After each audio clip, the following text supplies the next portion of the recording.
you don't want Democrats to win. You want to feel better than the right. You don't care about the policies. You say you care, you just want but to feel your actions like don't you say feel. that. You just want to feel like you're. I'm a better person. Because if you really cared, I'm not necessarily saying you can change everyone's mind, but like there must be other ways to like have conversations and like.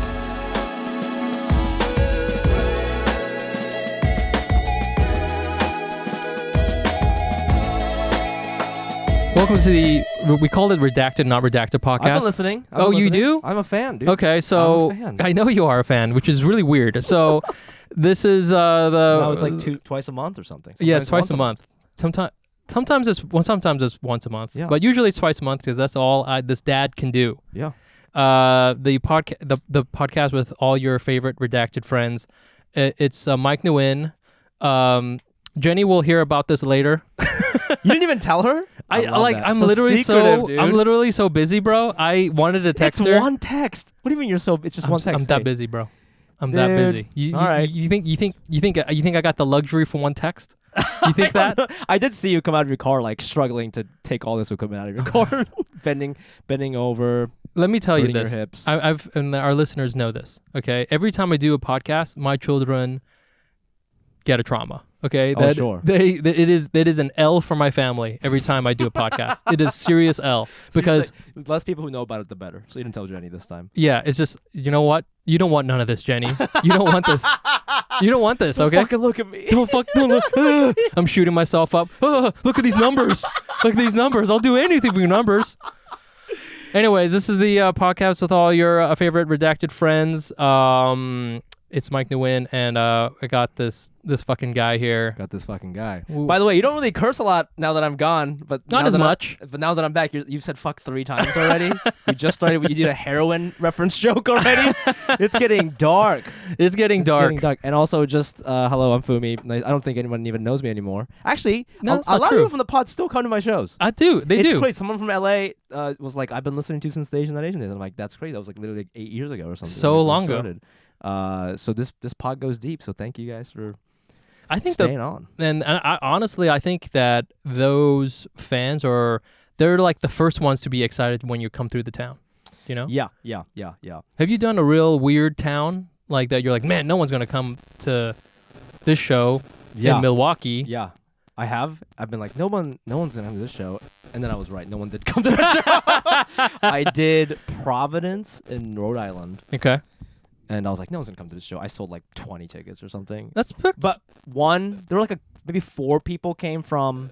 Can't remember if it was this podcast or the other podcast I had, but like I had like 4 podcast people come. No one from Instagram came, and then like a bunch of local like firemen came. I don't know why. They were just calling me gay the whole time. It sucked. Really? That so sucked. Yeah, I didn't have a good time at all. They really called you gay the whole time? They didn't like the way I was like moving my hands or something. What does that mean? No, dude. They're just like the show. They're firemen. Yeah, because there's like 20 people. There's like heckling. I also made it more of like a conversation because it was just like so few people, and like not that I can't do an hour for 20 people, but in a room like this I could. Yeah. But when the venue's built for 300, it's like it's so silly. Oh, so it was like a big space and there were only 20 people came? I'm like, hey, I was doing this. Who gives a fuck? You know, like I'm just like, hey, I'm just talking to people. Yes. You know, just like trying to just let 45 minutes go by as soon as possible. It's really that's the task. Can you fill the space for 45 minutes? Yeah. So okay. Well, for people who don't know, Fumi is I guess you're a comedian. I'm a comedian. Writer.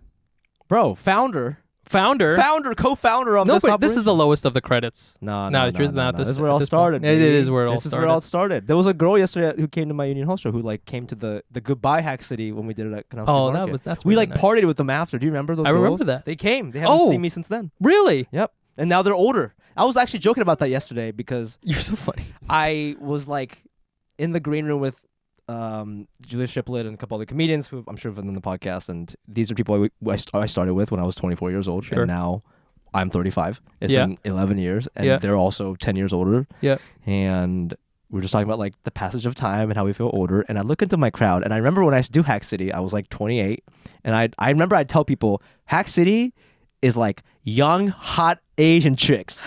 Young, hot Asian chicks come through. Yeah. And comics would be like, oh my God, there's so many like... bro, there's some girls and here. And not to say that people who come to my shows aren't beautiful, but I was looking out there and I'm like, these motherfuckers are old. My fans are old because I'm old now. Yes, You yes. know, they got people in their 40s. It's, hey, they're beautiful, but they got plaque psoriasis, dude. Yes. Yep. They got a herniated disc. You know, but it's like They can't sit for too long. different vibes. Yeah, different vibes. So it's like it's interesting. Like comedy's been so interesting because like you enter these eras in your Yes. career, and I just entered a new one where I look out and like they're still hot, but like they're not what they used to look like. You know? Yeah. I'm not saying they got ugly. It's just different. Like those girls, they came.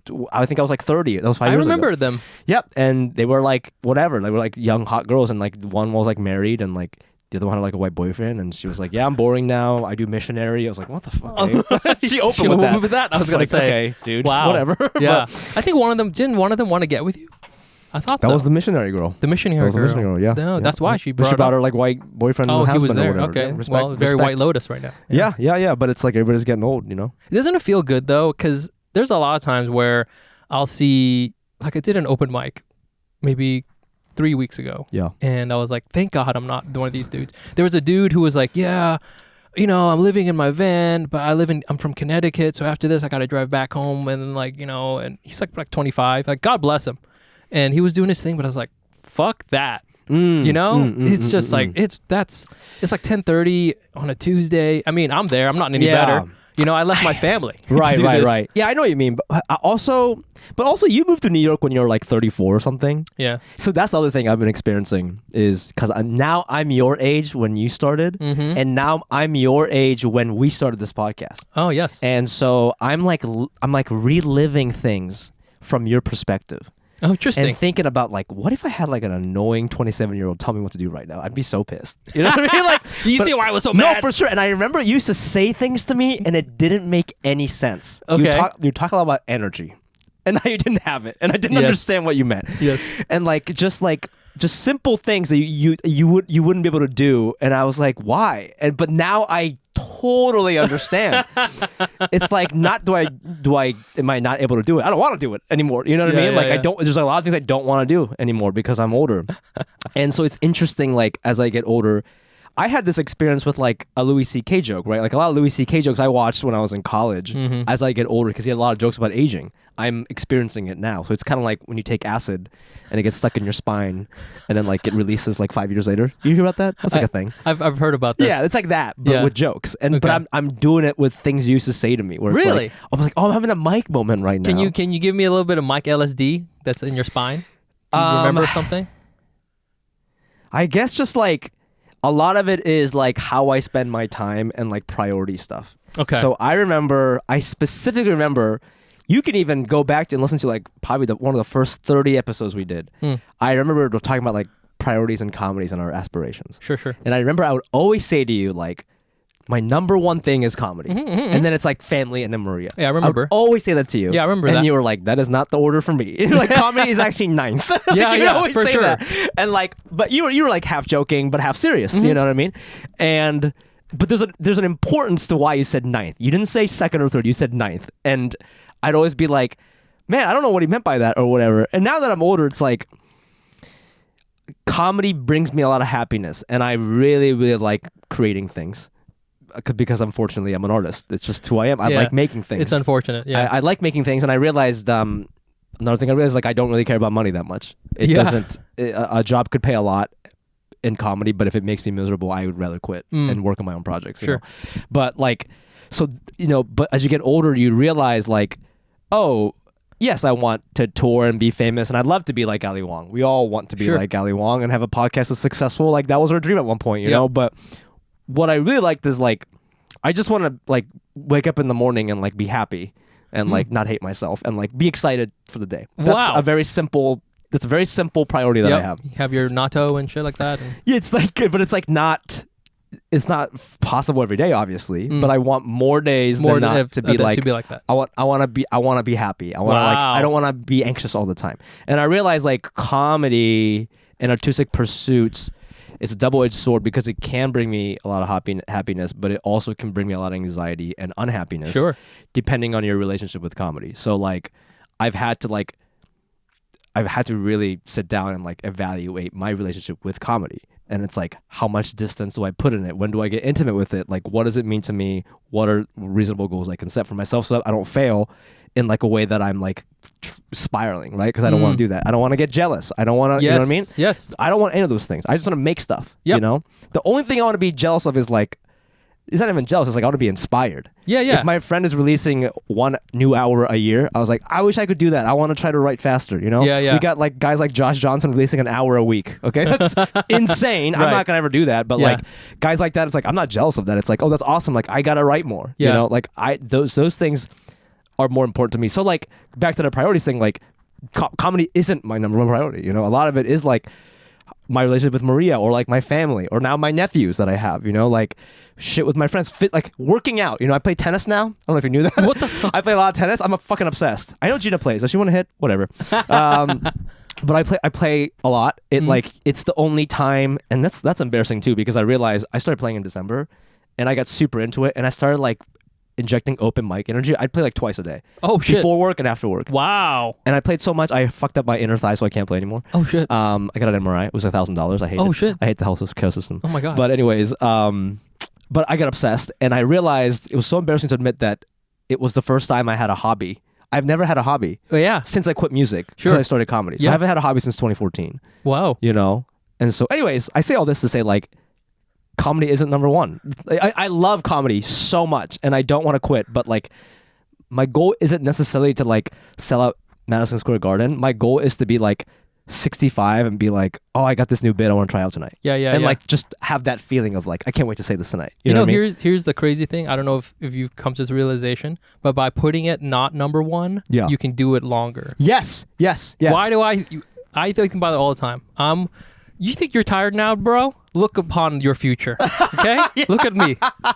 Look at me. I'm dressed like a retired CIA I don't know what's guy. going on with this outfit, dude. I'm tired. You think you're tired? I'm tired. Yeah. But here's the thing. I am still in it. I still have a show. I still make bits. I still have little highlights of my quote unquote career. And more importantly, you make money from comedy. I do. A lot of people can't even. I do. Not a lot, but I do make They don't money. even make what you make, bro. I know, I do make I'm money. telling you. Yeah, that's not nothing. You And know? I do that. It's because while I've also accepted that I'm a dumbass creator, Yeah. I'm so stupid as being an artist, but it's who I am, but it's not the one thing. You know, it's the thing that I'm gonna, you know, it's the nice stew that's in the back burner. I'm always gonna have it going, and like but I'm doing all this other stuff because that's all you can really ask for. You know? Right. Because you're right. Like if you always like compare yourself to someone else, you know, you're never gonna be happy. And then especially with Josh, only Josh can do that. Right. He's the only guy. He's the only guy who I've ever met. There's a reason why no one's ever done it before. Right. And no one yes. probably ever will. No one can ever will. Yeah. And good for him. No, it's amazing. You know. Yeah. That's not me. That's not you. We're just gonna do our own little thing, and you know, fine. But that's pretty cool that we could do that. Yeah. That's cool. Yeah, and like that's not to say like I still like I want to put food on the table with comedy money. Like I want to do it. Yeah. You know, and I want to keep like ascending and all that stuff. But like, really, just like as you get older, you gotta just have a better relationship with comedy because it could just make you so happy. And I was just in a writer's room for 6 months. Yep. And I saw what that looked like. I saw people, and also I have to say, because I have this more relaxed attitude, I also think that I'm maybe not ever gonna be like Joe Coy level, you know. But like that's not even really something I've always wanted. Yeah. I've never wanted to do arena comedy. Like even if I do a special, I'd love to do it in the comedy club, you know. Right. But there are these like people who have a terrible relationship with comedy, but I think extreme conditions produce extreme work, and so like they do some of those people, you know, quit comedy or like sometimes they harm themselves. You know? Right. But some people they do sort of break out and become a star. Right. And I was working as a writer's room for like 5 months, and I there are a lot of writers there who've been writing there for a long time. There weren't any stand-ups. There was one stand-up guy who was amazing, but there's some. First of all, I just want to say, I know people shit on comedy a lot, but if Asian moms knew how many Harvard grads are TV writers, they would pressure us to be TV writers. I didn't know this because like variety show writing is a little bit different than narrative writing. Sure. It is very Harvard heavy, and there's a pipeline. You got to understand like all the Harvard stuff. Lampoon people. Yeah, There's a lot of like written rules that you're supposed to figure out. No one tells you anything. Like what? Like a very simple one that I didn't know was like depending on your hierarchy depends on how much you're supposed to talk. Oh. So if you're low level like I was, you're not really supposed to talk that much. Huh. But I didn't know that. So I'm like talking my ass off the first couple weeks. Shit. But like because especially if there's a lot of writers in the room. And this was just my room. I don't know if it's like the same for all Sure. we had 17 writers. It was like a lot. So there was that. But just things like that. Or like if you're lower level, like don't pitch like a lot of story stuff. Just do jokes. Like little things like that where it's like, I didn't know that. I'm just like trying to learn all kinds of, so I'm like trying all kinds of things.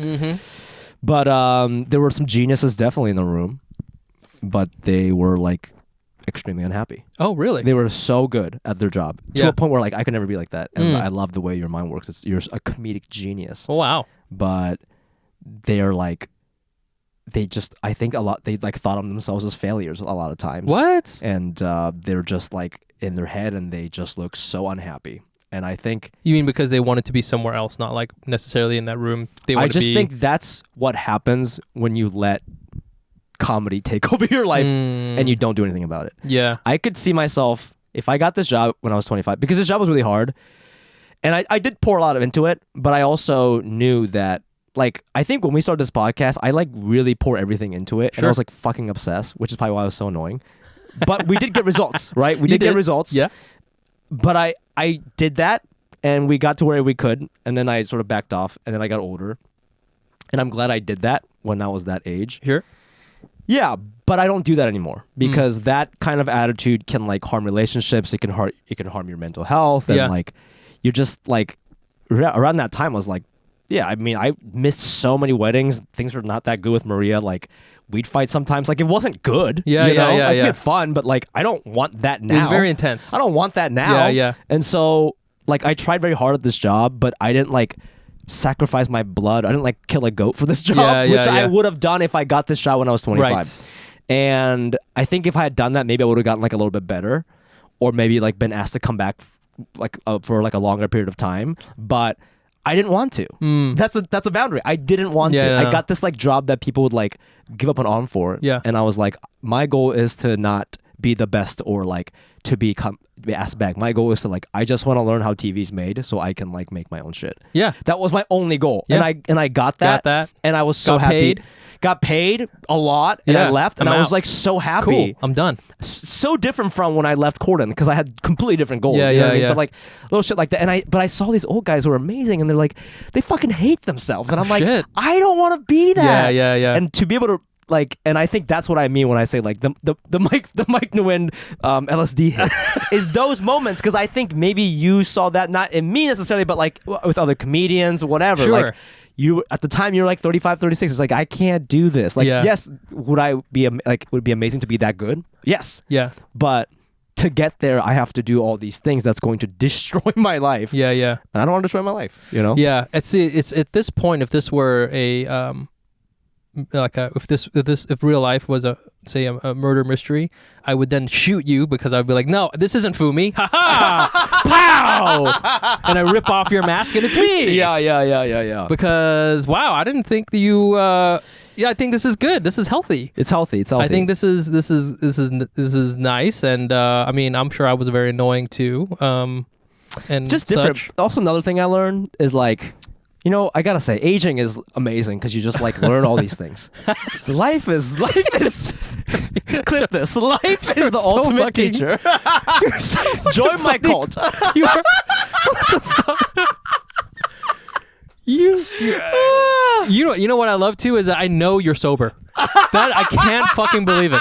You're saying all this stuff. We're just drinking Dasani. We're just Dasani, bro. We're just drinking Dasanis. Dasani got me fucked up, man. Okay, another thing I learned is God. I feel like I'm just like reporting you. I'm like, it's like a report card episode. No. I'm like, this is how I've grown, Sensei. No. This is good. I have some follow-up questions when you're done. Wait, I forgot what I was gonna say. It was so important. What were we just talking about?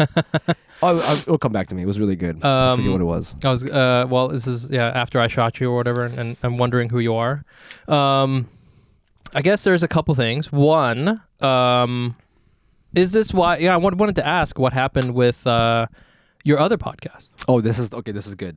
So I loved it. For people who don't know, you had a Cash Cuties personal finance podcast. A premise we came up with. Yes. And I wanted to do it. We like thought about changing this into that. Oh, for we like did. a hot second. Yeah. But then I moved and shit, and Then you moved. it got complicated. And so you did it with Steffi. I did it with Steffi Bake. Yeah, it was a lot of fun. Mhm. I loved it. I still would love to bring it back. I like just, it was a lot of work. Again, like we didn't have any help. Like I was doing like a lot of the editing and stuff. And as you know, like podcast editing, it's every week. Yeah. Booking the guests, outline. It's just like a shit ton of work. And our goal was to try for a year to see if we could get like really big. And we weren't like small, but we just couldn't get to like a level that we could compensate ourselves. That this time would be worth it. And on that time, I also got like a little mini writing gig. So we kind of said hiatus. But also like her and I like we were like we had like interesting chemistry because she was like so reckless with her money and I wasn't. Oh, but, really? Like, also like working with people is very hard. This is not necessarily like a comment on her specifically, but like. Just I think like having a creative partner is very difficult. In the writer's room I was in, there were 3 writing teams.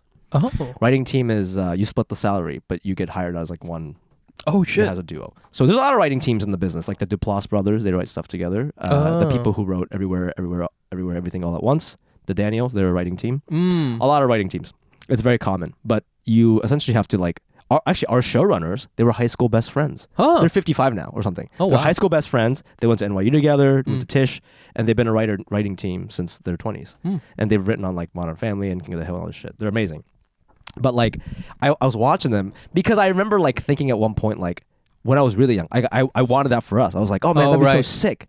But it's like, it's like a huge commitment, you know, because now it's your livelihood. Right. And it's just kind of like, But a lot of rooms like to hire teams because you get 2 writers for the price of 1. Right. But I guess back to the podcast thing. So one thing I learned from life is that people tell you who they are to your face.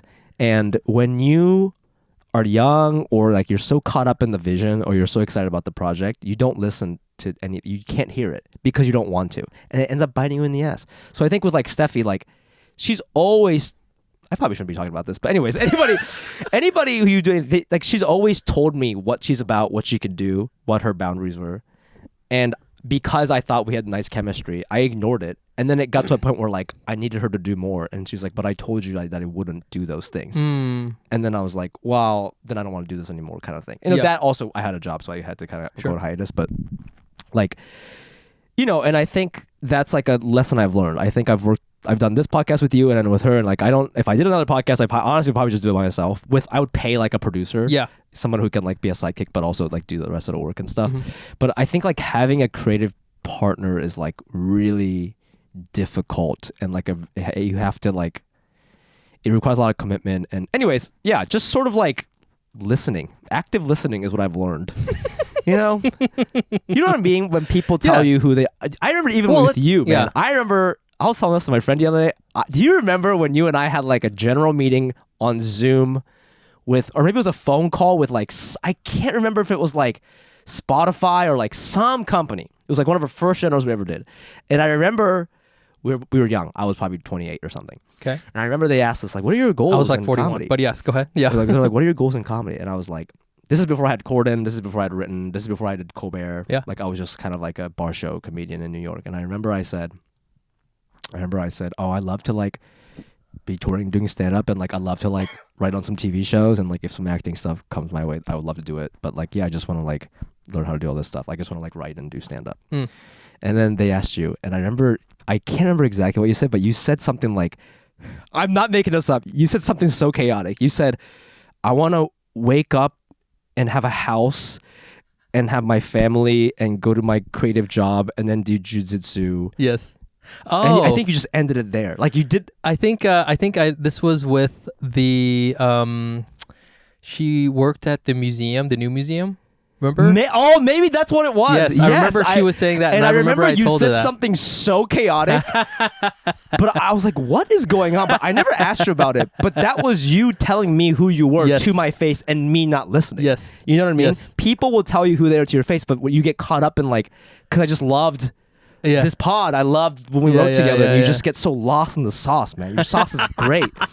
So anyways, that's like a big life thing I've been thinking about these days too, as you get older. And like, your time is valuable and all this stuff. So like, I still have that in my mind. What I want my life to be like. Yeah. Wake up, do jujitsu, hang out with my kids, do But some you creative have shit. like 3 out of the 4 things you mentioned. You know what I mean? You know don't have what a I mean? house, but you might. Like, well, I so, white girls can be right about manifesting your life. You Yeah. know, when you just say those things and Yeah. you just like keep, you keep wanting to, you put those priorities out every single day, and over time you will like grow into that because you just prioritize that thing. Yeah. Yeah. You know what I'm saying? If I'm like, okay, no matter what, I'm going to go play tennis, you're going to get better at tennis. Yeah. Yeah. Like, and yes, you'll sacrifice other stuff. And over time, over weeks, months, years, and years, then that's going to be the thing Yeah. you're going to be into doing. Yeah. And then other stuff will fall away. And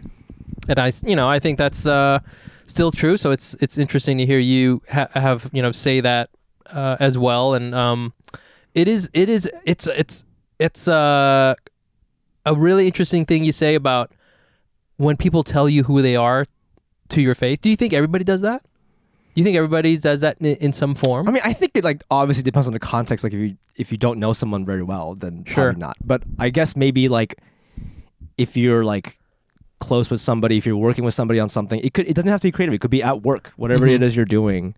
But maybe in my experience, they've all been. It's not just these two experiences. They've all been creative endeavors. Okay. When you're like trying to build something together. I mean, maybe when if somebody's trying to start a company with somebody, this could be a thing too. Sure. I think when you're trying to build something with somebody, Yeah. they tell you. Right. They tell you what they can do, whatever. Because I hear that a lot from other podcasting teams, It's like, even I was talking to, I'm not going to say their names, but there's a really big podcast now. And I used to like work for these guys when I was like younger in comedy. And there's like the business guy. Yeah. And then there's like the other guy. Yeah. And they're like best friends from like, I don't know, high school or something. Right. And the other guy like just did like would always be late, like just like didn't do things when they were asked. And then the business guy thought like, well, I understand because at this point this pod is not that big. But then they were like, surely if this podcast becomes a multi-million-dollar entity, which it is now, Yeah. surely he will not act like that. But he still acts like that. He still does. Because he's been telling him who he is this whole time. Yes. So people don't really change like that, especially like after they're 30 or whatever. So like, I don't know. That's like a big life lesson, and I've been thinking about that a lot. Yeah. It's always it's like that that parable about the scorpion and the frog. You know what I'm talking about? No. It's like a famous one, and so there's like there's a scorpion. He needs to cross the river. Okay. And the frog is the frog is like, okay, I can take you across the river, but you can't sting me because then we'll both die. And the scorpion's like, I promise I won't sting you. And the frog takes the scorpion onto his back, and they start swimming across the river. And about they're halfway through, the scorpion stings him. And as they're going down, they're like, we're both gonna die because I'm dying from your thing, and you're gonna drown. Why did you do that? And the scorpion says, it's who I am. Oh shit! And a lot of times people kind of make it on like the frog, where it's like, oh, you gotta like, you can't trust people sometimes because the scorpion said that. But I often say, I often identify with the scorpion. Yes. No. I'm like, yo, I mean, I'm a scorpion, dog. You know what I'm saying? Like, you knew 100%. What did you fucking think? Exactly. was gonna happen? And even the thing I was just talking about with the Cash Keys podcast, I'm not saying that to be like, No, yeah. oh, she didn't like work us hard. It's like she said it. I am the. She said it. I'm it. the frog. You're the frog, I'm and the she's frog. the scorpion. And she has a made scorpion it energy. so clear to me from Yeah. the beginning. And I get really excited about projects. Yes. If I love the premise, if I love the work, I just get so lost. So like that's like a thing. Well, But, here's the thing. yeah. Do you think then you could do one if it was like, because I sometimes think, okay, if Fumi and I, if we could get the show back on the road, we could do it, but we would need venture capital. One, We need venture capital. we need venture capital. And then two, we would need like a big support team, like a producer to do this stuff, because you would get excited, and then I would breeze in 20 minutes later, and very tired because I've been up with my kids all night. Right. I think maybe, and then now your mental space is a little different, but I Right. think it's harder, especially when two people aren't aligned, and then there's not enough support, and there's not like other processes and structures in place or whatever. But Yeah, but I think like again, you told me to my face, it's your 9th thing. So if that tells me if we could get to a point where the first 8 are met, like if you make enough money that you can hire a sitter and you know your kids are taken, I know that you'll come to the pod. And I know that you'll like do things, you know what I mean? Like it's just that a lot of times those first 8 things aren't met because life is fucking hard, you know? And I think as you get older, like it just like these things, like other things take priority. If you have kids, if your parents are sick, all these things. And so like it's maybe a more empathetic person, you know? That's what I'm trying to say. Nice try, Fumi, quote unquote Fumi. That's who it really is. Oh my God. It's Jenny. It's Jenny. You bitch, you've been shitting on me. I knew it. Oh my God. Wow. Dude, I listen to this pod and like the vibe is so different. You guys don't curse and like you like say woke things. And I listen to you guys and I'm like, okay. I'm amazed every time that you text me. I have some notes, dude. Okay, I'd love to hear. Well, first of all, please make that into a bit. That DEI Proud Boys thing. Oh, the Proud Boys is bit. So funny. And honestly, I'm patting your shoulders. Like it's the reason why I tune in. And for the listeners, if you think I was roasting Mike for the last 30 minutes, I wasn't, okay? The reason why I'm so excited about Asian on Asian is because Mike is a fucking comedic genius. And you, like, there's no one in this world who gets my comedy more than you. And so that's why I got lost in the sauce. But that bit is like, that shit is the reason why I still listen to this podcast, because you drop these things and I'm like, that is the funniest thing I ever fucking heard in my life. And I hope you make it a bit. You might not, but it's good. I just had to let you know. The one where I talked you about how... fucking remember No, I it, remember. bro. No, I remember because I remember saying it and I was like, this is some insightful shit. It was sort of like a tag team with Kevin. I think Kevin helped you get there, but it was like you were reading an article about the Proud Boys. Yeah, and there's pictures and there's a lot of Vietnamese and Cubans in there. There's like a lot of South Asians. The leader of the Proud Boys is like a Latino guy. It's so funny to be like, they've got a DEI the problem. Republicans think we have a DEI problem, but they have a Yeah, that's so exactly. funny. That's great. They're probably the most diverse group of people. And I was listening to that when I was working at this writing job, which was like 17 writers, 14 of them are white. Oh, by the way, Hollywood is not. You know what I'm saying? It's like it was a very, very white room. Yeah. No one Jewish guy. That's right. That's enough. Racist. That's enough. Racist. Yeah. You know. And so I really related with it because it's like, to me it was so funny that like, oh, that's so funny that there's more diversity in the Proud Boys than at my woke LA job. Like, dude, that's crazy. Dude, you know. I mean, trust me. Okay. Like, dude. I mean. There's some the other day I think I told you I went to this open mic, and compared to comedians I am Mussolini, okay? compared to these guys. What does that mean? There's so many ways where I'm like I'm really conservative, and there's so many things where I'm like really like even more liberal than liberal people. Sure. But there's just a lot of like weirdness about like, you know, oh, we want all this diversity, but then we'll like vote against all these things that increase diversity, you know, or stuff like that. Right. You see it in Brooklyn all the time. You see all these things. This is why I wanted Jenny here, because she's from what I listen, she's like a self-proclaimed socialist or whatever. Oh, I see. And I don't know. I didn't think you were necessarily that. But you know, okay. This is what I gotta say, because going on the road, not to sound like I'm some wise guy, but going on the road, I meet a lot of fucking people, and that is the coolest thing about stand-up comedy. Yes. Is like I meet Americans from all over America. Sure. So I'm not saying I'm best friend with these guys, but like through what they think is funny and through crowd work and just talking to people after shows, like I have a better understanding of like what's Kansas like, whatever, you know, what's Providence, whatever. For sure. And like, you know, I know it's like the whole fucking Trump thing, all this shit. Like, I think that my thought on all that is because sometimes I think on this podcast you guys say like really smart things, but they're mean. Oh, they're mean to the right. Okay, and I'm not saying I'm a right sympathizer, but I think humans are evil.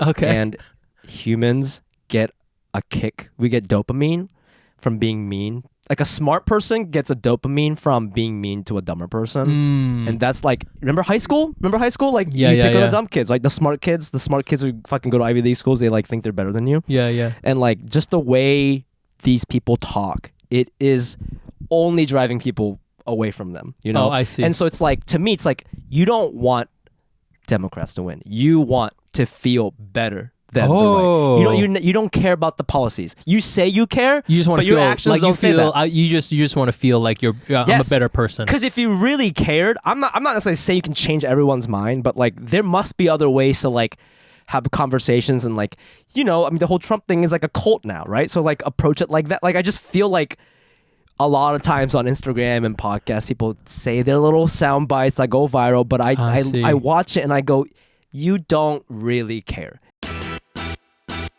Let me tell you about my sleep situation. The sleep situation you have when you got 2 young kids. Okay, so the night starts with just me and mom, just 2 adults trying to get some sleep. But before you know it, it's 10 a.m. The baby is up and screaming. My son is knocking on the door. He wants some water. And mom and dad, we're just trying to get a few Z's before the sun comes up. Please, please. You know how many times I've said, please, can I go to sleep before 5 a.m.? But here's the thing that has been helping us, our Helix sleep mattress. It helps everyone get comfy and relax and hopefully stay asleep. I've noticed that before we had a Helix sleep mattress, it took my wife and I a while to get to bed. You know, when you're too tired, but you just get comfy, you know, like we're tossing and turning and we're just too hot. But that's not happening with our Helix. We lie down and with a few minutes, we're in dreamland. And trust us, we need it because we need as much sleep as we can get. Trust me when I say that a Helix sleep mattress is a parent's best friend. Right now, go to helixsleep.com/Asian for the 4th of July sale they're having with 25% off site-wide. That's helixsleep.com/Asian for 25% off site-wide. helixsleep.com/Asian. Since I became a dad, I've realized just how much can be on a man's shoulders.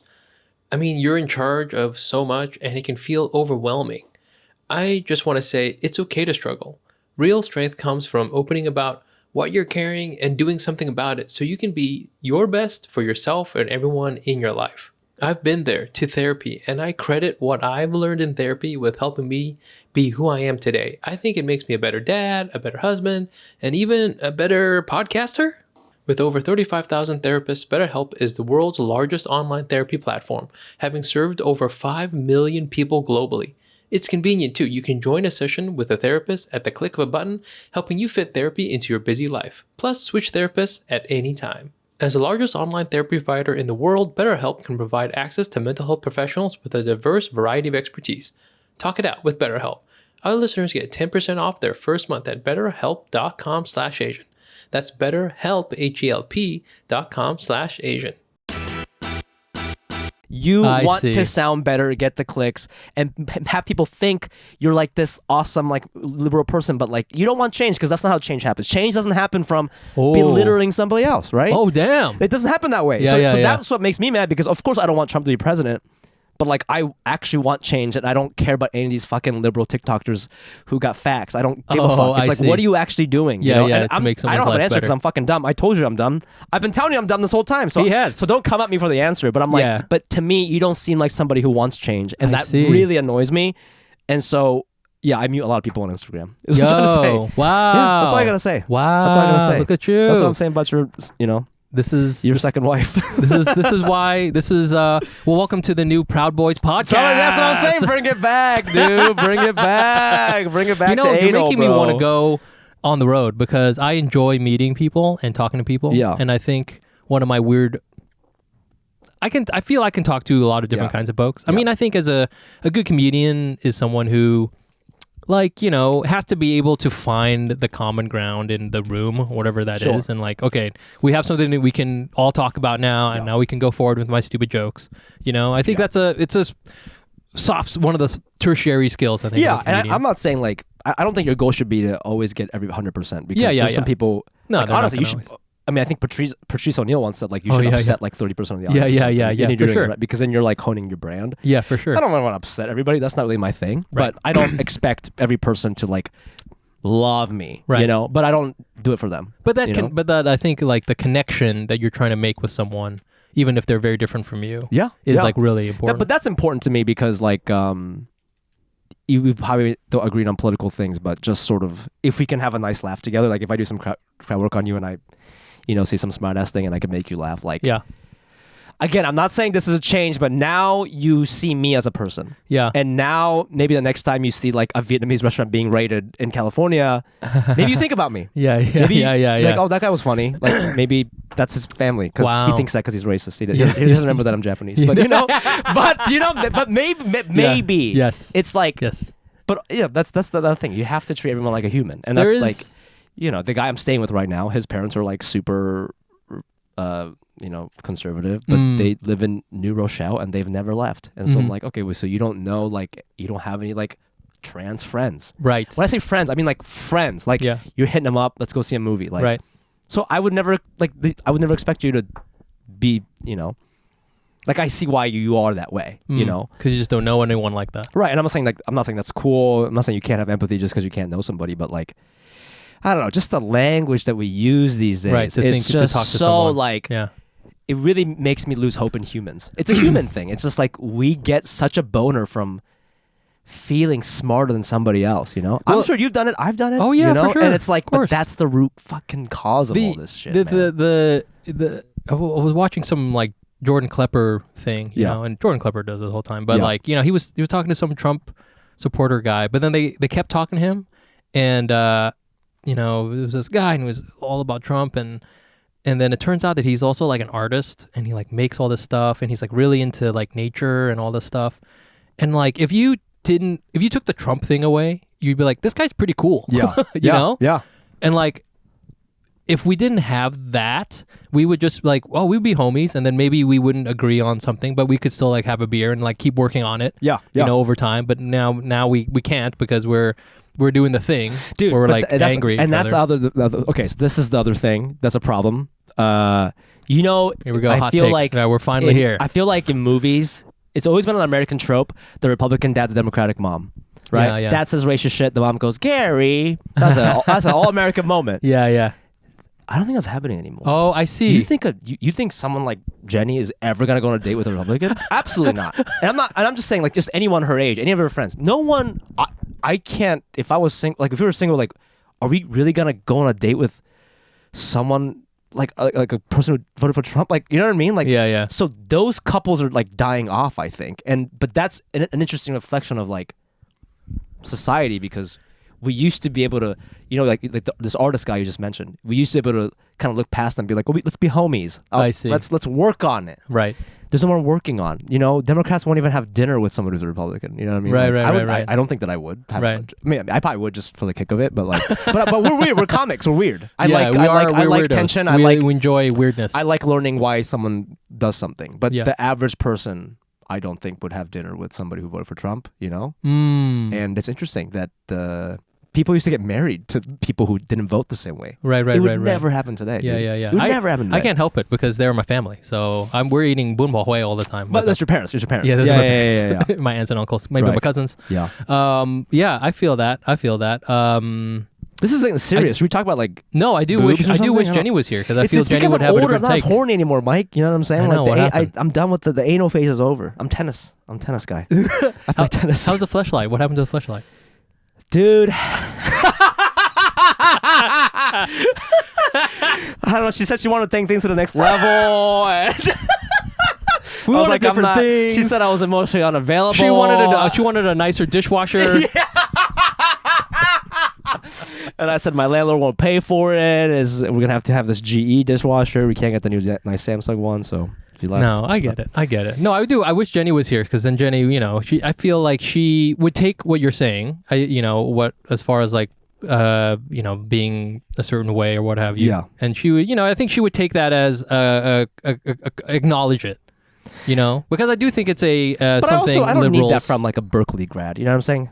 People tell you who they are. You guys are scorpions. You know what I'm saying? We're Like Berkeley scorpions. grads are scorpions. Like you tell me what you are. You are activists, and I respect that. You're scorpion activists. I see. I had a friend in the writers' room who was like a Cuban. Honestly, you two would be like best friends. He was like a Cuban version of you. He same story. Like came over here. Parents. This is really interesting. He you know that Latino community. I love this shit because you kind of use like racism to your own advantage. So obviously, like moving to LA, parents want to put this Cuban kid into a good school. Yeah. But LA, like depending on the zip code, like right, not always a good public school. Hermosa Beach, a rich ass white neighborhood, has a great schools, right? What happens is the Cuban people, they go to Catholic church. They find another guy named Chris Garcia. Oh. They say, "Can I use your address?" Yeah. And then so he used his address to go to school. at this other place. Yeah, isn't that amazing? And eventually he got great education, and then he went to Berkeley, like, and it changed his fucking life. Yeah. But that's how the Latino community do it, because they all like have the same names or whatever. Yeah. So they just find someone who lives in a better neighborhood with the same name as your dad, and you say like, "Oh, can I like get some of your bills or whatever? Can I just tell the school that I live there?" That's a really cool idea for a movie. If all the Mike Nguyen's shared all the resources. Yeah, dude. Yeah. Anyways, use my name. Use it, for rent yeah, or but whatever. he's like a Berkeley guy. He's like radical left, dude. I love him. So smart. You guys are all so smart, and you have your reasons. But like, you know what I'm saying? Scorpions. We're all scorpions. You We're know? scorpions, So I dude. would never like make them feel bad for doing what they do. This is just who but you I'm just are. saying like. Your actions have these results. Your In my actions have opinion. In my results. opinion. Yeah, you know? yeah. And I can't do anything about it because I'm stupid. But I'm just saying. I'm just telling you what I see. Just telling you No, what I see. I think it's a very valid criticism. Yeah. You know. Yeah. We had this discussion before. You know, like are people always like we gotta have this socialism or like revolution? And I'm like, you're really down for revolution because every time it's happened, like a bunch of people die. It's and ugly. It's ugly as very hell. bloody and horrible. And if you're cool with that, you know, if you're cool with putting your family's life on the line, then maybe you're a real one. But I don't think so, Yeah. and I don't think we want to go there. That's really interesting because, by the way, I'm not trying to sound like a centrist because I do think after Trump's term is done, like we do need like an AOC or like someone who's gonna do that. That's like to kind of like as like because a lot of people didn't vote because we got a centrist with an extreme right. So it's like you got to fight extreme right with an extreme left kind of thing. You know, like I feel like people have to come out and be like, I'm gonna change healthcare. Like everyone will get healthcare. Yeah. And I think if you just say that, a lot of people will be like, okay, Yeah. That's great. Yeah. Wait, we're just okay. You're talking about revolution, how it's ugly. It's interesting because there's this TikTok account that I follow called like Bible Log or something. It's really funny. It's kind of fucked up. It's all AI. Basically, they reenact it's AI reenact the Bible, but all the characters are making front-facing videos. It's really funny. Yeah. So it's like Moses being like, "Hey guys, we just told the Pharaoh that to let us go, and he's gonna have a meeting. Guys, just had the meeting. He's gonna let us go. Guys, he changed his mind. Guys, we're by the water. We're not sure what we're gonna do. Yeah. Guys, you're not gonna believe it. The ocean split. Like it's like that. Yeah. And it's obviously comedy because they didn't have phones back then. Yep. But now we have phones, and it's interesting because like. LA, like people are getting shot with rubber bullets and stuff, and they are making front-facing videos. Yes. And so all these revolutions that we talk about, whether it's like whatever, Fall of Saigon, like whatever it is, like all these things have happened that like changed the course of whatever. It's going to be like documented front-facing if it happens, and that's going to be weird because people can watch it, in the future of like someone being like, "Hey, it's your girl," like. Just shot the fastest leader, whatever, like whatever it is, like whatever's happening, Yeah. I was thinking about that if we had front-facing cameras like during 9/11, or any of those things. That was probably like not the last, but like one of the last things before things that documented. Everyone had a camera and could like do it from whatever angle. All these different things.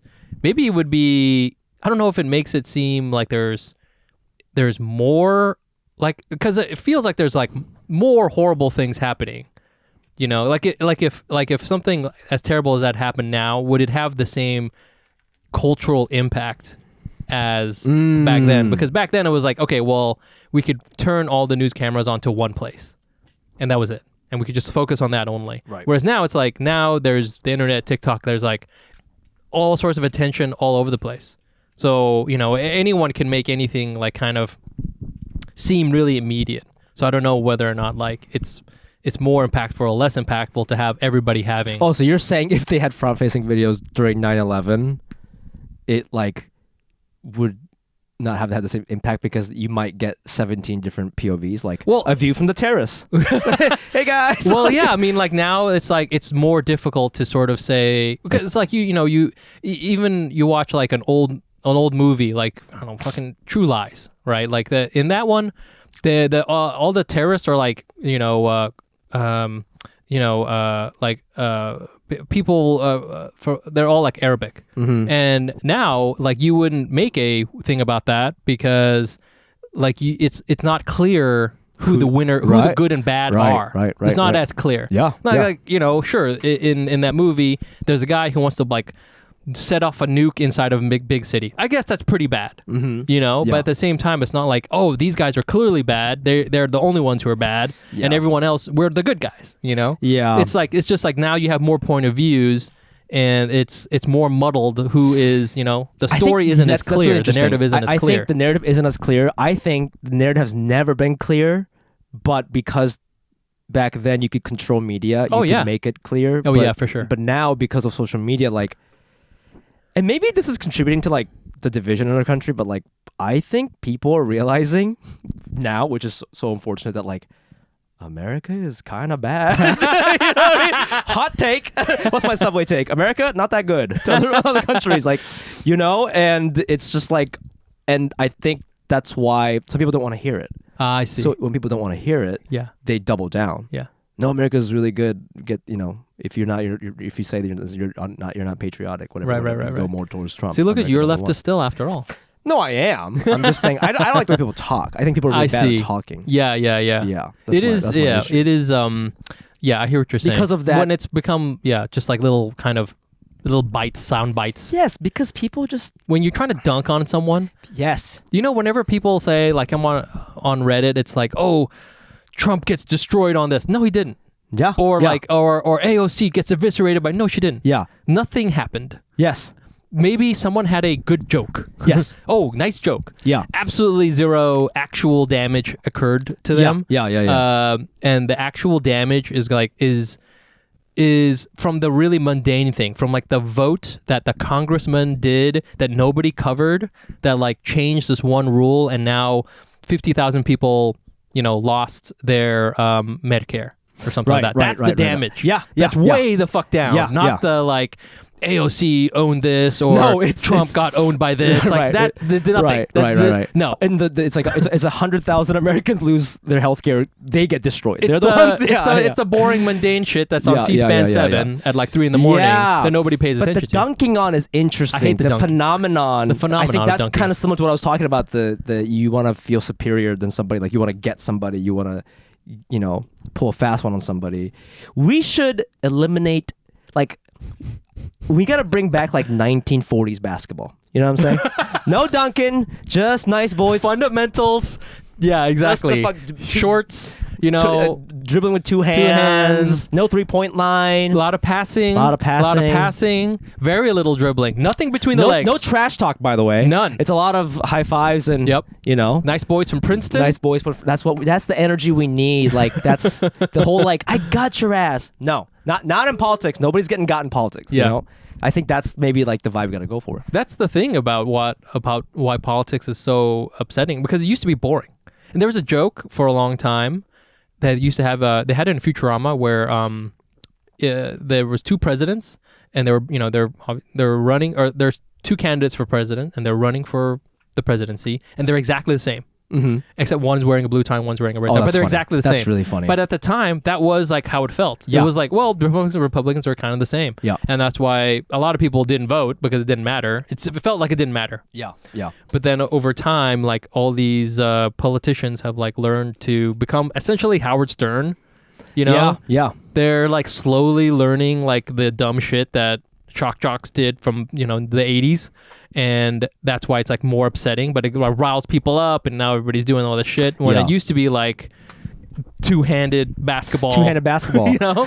What do you think about like politicians transitioning into like, because the younger ones have embraced the platform, so like there's a guy in New York, his name is like Che Osei or something. He's got that series called Why Shit Not Working. I watch it and it's like I like it, but he's young and he's embraced the platform. He's a congressman from my district. I thought about running for council, but he is the district councilman. You'd have to beat him? I'd have to beat him, and I was like, damn, literally the one young cool guy is in my district, so I wouldn't be able to win. I could see you being a councilman. That'd be fun. I think it could be cool. I'd love to see a Mike Lewin scandal. Yeah. I love that. Yeah, I would love to Find too. you in your office drunk as fuck, dude. That's just every day, baby. What do I think about it? I think it's the future. I think all the hand-wringing about like anything where people are like, let's go back to, it's not going to happen. No. Or if it does, you won't like it. Mm-hmm. Okay? It'll, you know, like I know this is very hot take thing for me, but you have to embrace AI. It's not going away. Sure. It's never going to go So, away. yeah. There's a lot of bad things about it, and we're gonna have to figure that out. But to say like we can't do it, that's not gonna happen. So you just like mitigate the damage that it does, and then like use the thing that it's good at, and like learn from that. Because otherwise, you're either gonna fall behind or whatever. Like the fact that everybody, like kids in high school, use AI. I think that's a good thing. That's a smart thing to do. Like you use a computer to solve a problem. Yeah. Right? That's a good thing. Yeah. Now, you should also learn how to think. So there should be another way to do that. But to tell them not to do it, like, No, why? absolutely. And when you go into the job, you think the job's going to be like, don't use AI. Why would they? Right, why would they do that? They'll Why be would like, they do no, that? use AI. Yeah. People and all actually, that shit. people in the professional workplace have been using AI too much because like I'll get emails that are written by AI and I think it's a scam and I won't respond. But then they're like, no, I'm actually trying to hire you to do something for like Asian Heritage Month or whatever. But, like, because it had like the green checkbox. Like people whose the green little people like, whose English isn't their first language will Yeah. use ChatGPT to write better English emails. But like I prefer it just doesn't sound real. And so So I mean, here's the thing: is that there is going to be a there is going to be a thing where the hand of a human will become more valuable if you know it's really from a human. Like you fucking handwrite a fucking letter. So that's how we're gonna go back. Right. Where it's like I handwrite a letter and like fucking send it to you with like through snail mail. That's gonna be like, holy fuck. Yeah. That's some real shit. Yeah. But it's also gonna be like very unusual. And most of the thing is gonna be like AI stuff. It is weird that like we're in the creative field, and I know there was all these stereotypes about creative fields, but like more than ever, it feels like it's kind of becoming the job that AI can't do, you know? Well, I mean, there's what do you mean by that? Like AI, maybe it'll get to a point, but like AI can't write. They can write some jokes, but it's not good. It's gonna be. I think it's gonna be a lot of good. It's gonna be good at a lot of things, but we've talked about this. A human likes another human's jokes, partially because of the joke, mainly because of the person. Right? Like, why does everybody like I don't know, name a really famous like comedian. Kevin Hart or something? Yeah, like it's not like he's got brilliant jokes. Yeah, or like, you know, why is Call Her Daddy so famous? It's not because like that is like the best fucking joke. Like, how many people do we know have like the best fucking jokes? Oh man, like the way they did the wordplay here was so good. But it's really because the way that this person talks, I relate to them so much. This person, I love this person. And I don't think that ChatGPT will do that because it's not a human being. But like, you know, that's what I think is. So I thought you were about to say, so ChatGPT can write it, but if a human says it, then it's okay. Well, I think there will be a blurring like that, you know, eventually. But how is that different from having Kevin Hart having someone write for him? You know, like it still has to go through that. So there will be a shift there, but the skill set of a human being will become even more rarefied. So it's like, I need, like, if I was just like a regular person, like there's so much like stuff out there. How do I know what's good? Right. I have to go to someone like Fumi. Fumi is good. I know Fumi's good. I like him. And therefore you're really valuable because, you know, like you're the one who's going to be like the tastemaker. Humans relate to other humans. We don't relate to like machines and shit. Right. You know what I'm saying? It's a transition. I'm not saying it's not going to be messy. It's going to be weird. We know for sure. This is like a weird take I heard once from like a writer friend. He was saying like, because we're talking about like, oh, AI can't write a script or whatever, right? But maybe because the best scripts come from actual human experiences.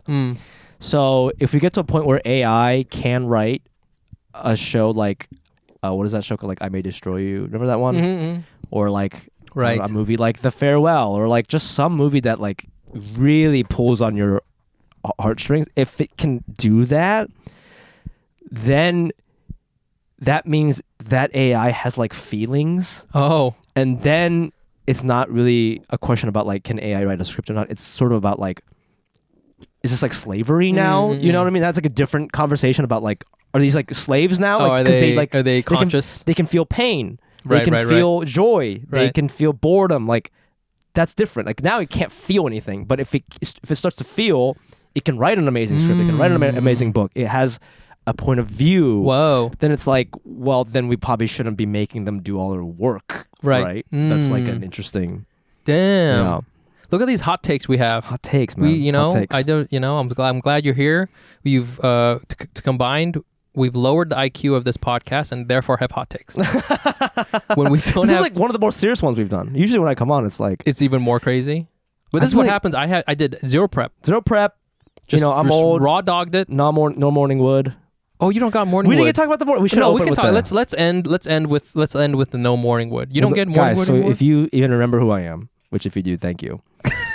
We used to talk about horny things on this podcast before Yes, Jenny came on. that's It was true. Like, it was wild. Yep. We were cackling, talking Yep. about the craziest things. Yep. We at one time asked a Nobel Prize-winning author how he pees. Okay. Oh, the through or the through over? over. Yeah, He I didn't remember answer. that. I don't think he did. Because he's successful. Yeah, And we exactly. answered, and that's why we're here. But anyway, so just to end on some penis stuff, I'm getting older, and I realize I don't get morning wood most days now. Huh? Really? And this is a common experience among other friends. Mm. Yeah. Have you? I know you're like 10 years older than me. I am. You still get it every day, or do you not even think about it? No, I do. You but know for sure though, because I didn't even think about it for a long time. no. And I didn't think about it until somebody brought it up, and I was like, let me check tomorrow. But see, I didn't know if it was related to like maybe it's just like because I have to pee or something. Do you know what I'm saying? No, but that's the thing. I still have to pee, bro. Oh. But it's soft. Well, now I'm a little like envious because I'm like, dude, you can just go right then. That's the thing. It's That's so the thing. nice. That's I save nice. so That's much nice. time. Yeah. That's 10 minutes. I can be reading the New York Times. I could be looking at, going for a little walk. 10 minutes is a long time, man. Yeah, that's a long time. Yeah, you're like in the fucking bathroom, like slaying your dick Yeah, into the bowl. I'm running around in circles trying to get the blood out of my my stuff. So, okay, wow. Does it feel weird? Like, is your sex drive different now? I think my sex drive is definitely down a little bit. But I don't mind it. I think I had a lot of fun Dude, in my now, early 30s. Here's the thing. Now we're getting to the realness. It's kind of nice not being super horny all the time. Yes, dude. Yes. It's just like it just takes over your life It really does. when you're just like, and then you make such dumb mistakes.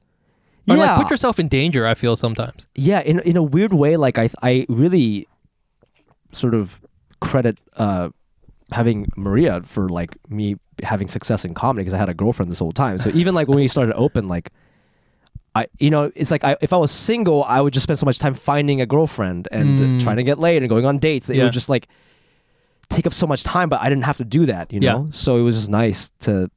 If you want to make it an art, you gotta have a girlfriend. I think that's what I'm trying to say. But you had a wife too.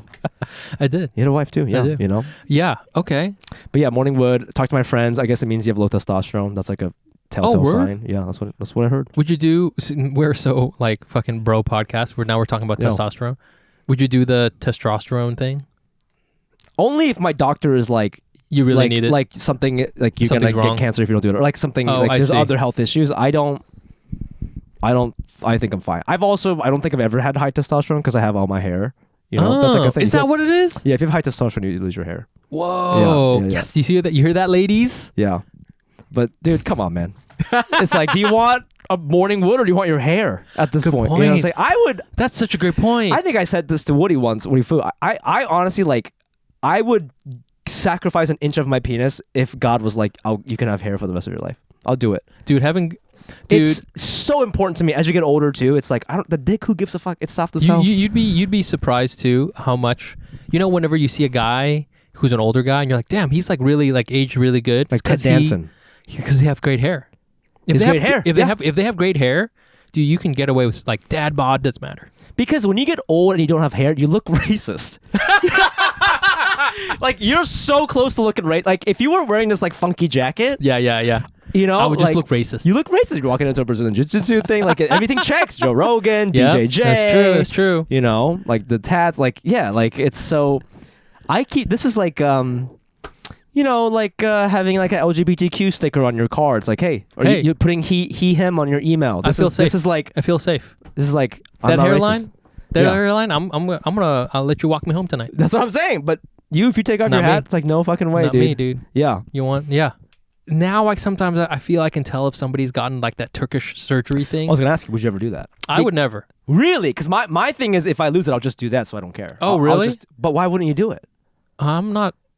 getting on a plane for that shit. I'm not. You know What do you I'm saying? mean? I don't got But is time. it because you spent most of your young life anyways, shaving your head, so your identity's not based on your hair, so it's not that important to you? Is that what it is? It ultimately isn't that important to me. Because I don't you know. think if like Brian Park went bald tomorrow, he would go to Turkey and get that shit fixed? Oh, he would. He would. I think he would. Right. So yeah. But I wouldn't. I But wouldn't you do spent that. most of your 20s like you shaved your head, so it's not like a huge deal if it's there or not. I guess it's also just sort of like my value is somewhere else. I don't have value. So it's like Gina, family, a bunch of other stuff, comedy, then hair. It's 10. Yeah. So like, yeah, 9th is comedy. Probably like 20th is hair. I'm just sort of like, it's fine. That's crazy. My personality is like my glasses, Yeah. my yeah, clothes, yeah. you know. Also, if you don't have hair, you can do cool things with hats. You don't have to worry about hat head. Oh, I see. You know, that's nice. Yeah, Yeah. it's just like, it's fine. God has made me who I respect that. as I respect am. that. So, Yeah. I would do the surgery, I think. Wow. But only like it depends on when. If I lost it in my like I mean, it looks pretty good. 60s, I would probably do it. It But I looks don't know. pretty My good. uncle had this until he was like 43, and then he lost it all. So. Oh, really? So yeah, he had the thickest hair, and it's all gone now. Wow. Well, it's not all gone, that's why it's sad. It's just the middle gone, and that looks like a professor, you know, Oh no. like an anime professor. Well, Just you've really gotten the like the gray thing too. Looks got very. the gray streak, soft ass dick, plan for my hair. Like Oh, one last thing was how was your show? it was amazing. Thanks for inviting me. By the way, I did. I know very last minute. Oh yeah. You know what though? Not stressed about that. That's okay. Well, it's ninth okay. on your priority. You know It's what I'm ninth saying? on my It's ninth on priority. Here's the thing Yeah. too. Is this sort of like I knew you'd ask me about this one day. really? Yeah, and you know, and I remember. This is a whole other thing. I'm doing that thing that you do where you're like, remember how you used to love to give opportunities Yeah. to people? I like doing that. Yeah. But my one requirement is you have to like comedy has to be like a high priority of yours. Like Oh, I you see, I have to see. be like really serious Yeah. because I'm bringing like a bunch of people, you know. Yeah. And so like I love giving like young people things like that. So that's why that's why. Well, you got like Jay Jordan and Julie on there. They don't need the opportunity. Oh yeah, you're right. But they need the money. You know what I'm saying? Do they? I Well, mean, Jay ended up ditching me. So he wasn't even there. oh, he was but, the you know, one who yeah, dropped yeah, out. Yeah. Okay. Yeah. I mean, it doesn't matter. It's Yeah. you know, first of all, for sure, respect. I get it. Yeah, it's not Totally. personal. It's It's just I get it. You know what I mean? That's my business model.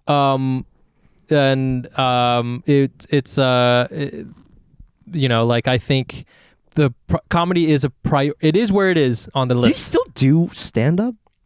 Yeah, I mean, I still got my show, and I So still you like. do, how many times? Like a once a month? Like I mean, how many times can you do it with a kid? I would say if I can do comedy like 3 times a month, like I do that's Hack nice. City. That's and actually then, pretty good. I thought you were gonna say like once a quarter or something. No. Oh, I'll do. wow. I at least do. That's almost once a Hack week. City. I mean, here I'm at the point where that room I fucking can rock it. Yeah. You know, Hack and City I'm not tomorrow. even like fucking. I'm not fucking kidding, dude. I'm like I in know that you room. I can. will fucking destroy that room. I know you can. And dude. so I'm like, I feel like good. I'm like, you know, this is so cheesy, but like, you know, when you finally achieve the thing, I have the confidence. I'm like, it's fine. It's all good. Dude, a lot of it is like It's all not giving good. a shit, which is probably why you crush anyways. For That the doesn't audience, 'cause, fucking like, matter. yeah, You know, like, yeah. and you know, people give me looks. It's cool. I get looks, and that's great. And I just keep working on my thing. So Yeah. if somebody doesn't ask me, it's all good. It doesn't Yeah. fucking matter. It doesn't fucking matter. Number 9, bro. Number 9. It's number 9. Number 9, and bro. there's a lot of times too when I do comedy, I right before I get a bunch of anxiety, not because of the comedy, but because I have to leave my family. Oh, Every time right, I'm right, like, right, fuck, dude, I have to go. And my wife is getting the papers ready to divorce me, and it's like it's a whole thing. And like my son is always like, "Daddy's going to work," and I'm like, damn, he thinks it's work. I'm like, Does he know you do stand up? Like, does he know what that is? he doesn't. I don't think he knows. He He just just knows like I a video leave. of you doing like talking into a mic, making people laugh. I wonder how he would react to that. I think he would find it to be really boring. Because it's fucking boring. Like if you Yeah. think about it, there's no rockets or stingrays or Right, any you're of not, that like shit. dancing or singing. No dinosaurs. He would Yeah, think Dylan Adler's funny.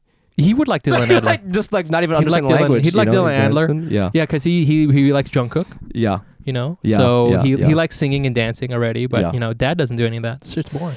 Damn. Do you Yeah. think like because sometimes I listen to this podcast Yeah. and I'm like, are you gonna like this is the week it's gonna happen? I'm always like, this is the week he's gonna be like, this is it. I'm quitting. But is that like just me in my head, or like is that like Do you feel like it's going to happen? There was one episode where I was sure you were going to say it's over. It's over. But then you were like, we're taking 2 weeks off for a little vacay. Or so like you actually like turned it into something cute. And I was like, oh, what the fuck? But I was like in the car and I was like, oh, it's happening. It's happening. He's going to quit. But you're still in the game. I know. I can't fucking believe it. You can't quit. I'm a fucking. You can't quit. I'm a fucking cockroach. You can't said quit. something to me before that, like, you know, that I think you got in my head about it. This is my Fumi LSD that's in my spinal column, where it's like, you know, you must be a comic because everyone would have quit by now. You know. Yeah. Because I gone through the pandemic. I have kids and I still do there's it. really no reason after There's the no pando. reason now. Yeah. You know, that's what I want. I want to be like such a fucking unmovable stone that like it's just who I am, and like I've accepted this who I am. Even if I didn't do this, it would just like I would just have another. You know, it's like the Hydra. You cut off one head and 2 more podcasts pop up. You know what I'm saying? So it's just like here we are. But now that this is the final question because I know we've been going over. Yeah, sure. Now that a lot of your needs have been met, because when we first started, you weren't married, you didn't have kids, and you had some family issues, and now from what it sounds like, a lot of it has been solved. You got the kid. Oh, you got married. I got married. Some family shit's been solved from what you've told me. And from I what I see. heard, right? Yeah, and that was like a huge thing for you. Yeah. And so now that you have, and of course you have kids and stuff, but now like if you were given an opportunity to like go to LA for like write for something or like go on a tour and like make okay money, like not like a ton, but like okay money, like would you say yes or is this like no? It's like a no. It's like a no situation. Well, it'd have to be like it's all you'd like this. It's all economics. Sure. How much money can I make? So if it was like writing, you would, because it would be like $5,000 a week. Yeah, if it was like a lot of money and like, you know, a significant amount of time. But then also like it's so short. It's so short, yeah. And you have to quit your other job. I have to quit my other job. Yeah. I'm not enamored by like working. Right. You know, I work is work. Like whether or not I report into like a artist or to a corporate guy, it's the same thing. Yeah. This experience is the same. I mean, I'm sure the work is cool. That's a really good perspective. I think it's really cool what you do. That's sweet. You know, like doing that and creating, I think it's awesome. And like, I think it's really interesting. I'm sure I would like find it to be very fascinating, but like work is work. I spend my time working for someone else. Yeah. And I turn that into money. Yeah. And in the end of the day, that's what it is. So that's what the rubric is. So like I need to think about it like that. Right.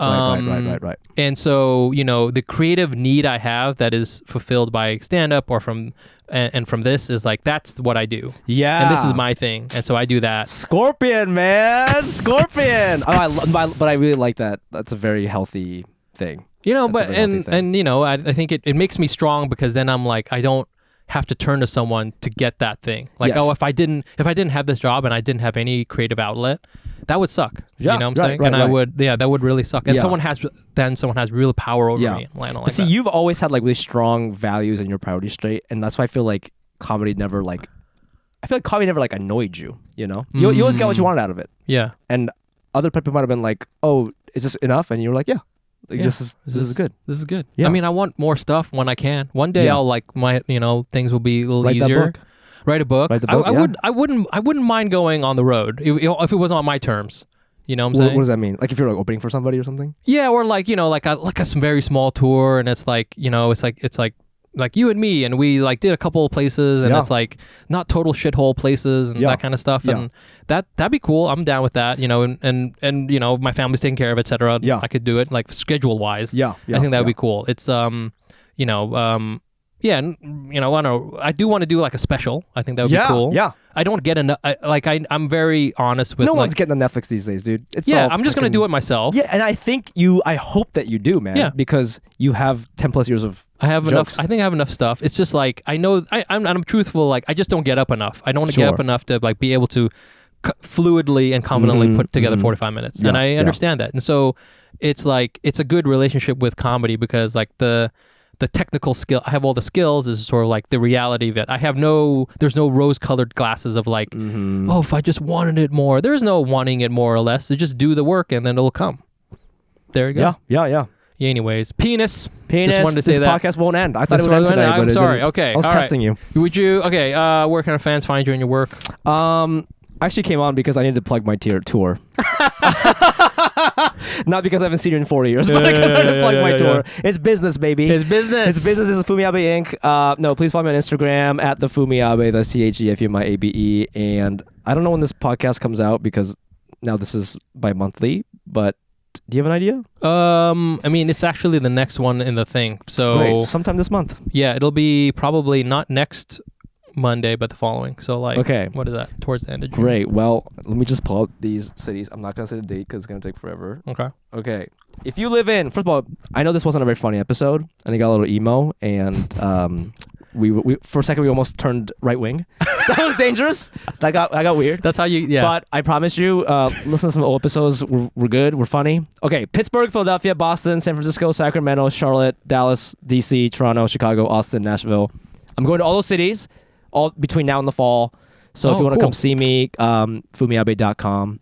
Honestly, bro, if you, I maybe have a family, so you can't, but if you want to meet me at these places, you can open for me, bro. Thank you, bro. This is what I'm talking about. But it's like, will you come? No. Hell no. Come out! Come all the way out to Nashville Come on, to open up for a no-name Come comic. on, Are you bro. fucking serious? We'll have fun, bro. Well, I got paid what, $50? Huh? Yeah, you gotta pay me. And I'll pay you. We can wear cowboy hats, bro. That would Come be. on. I mean, here's the the tour thing. wanted, dude. It'd be really funny to do that, and I mean, just to make the content of just like you Oh, and I yeah. dressed in Western wear and going doing That would line be funny. dancing. That See, would that'd be be funny. funny. As That'd be fuck. funny. That'd be funny. All right. Well, you can find me on Instagram, Nice Pants Bro, and always AsianNotAsianPod.com. Come check out Hack City Comedy. Otherwise, and of course, check out Jenny will be back. Jenny, I'll find her on Instagram at Jenny Aramoto. And I think that's it for now. We love you. Thank you so much for tolerating us. Bye. Bye.